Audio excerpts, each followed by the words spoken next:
Welcome to Ample Blazer's video tutorial. In this video tutorial, we're going to revisit an old video tutorial that we did probably several years ago in regards to changing the default PDF program that you have on Windows.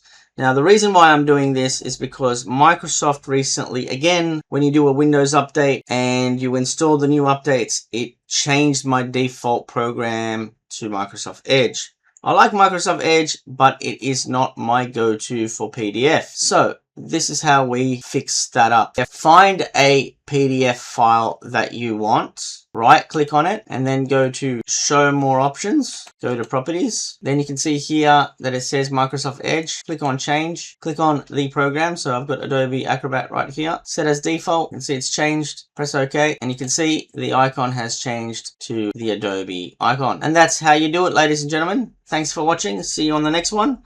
Don't forget to like and subscribe. Bye for now.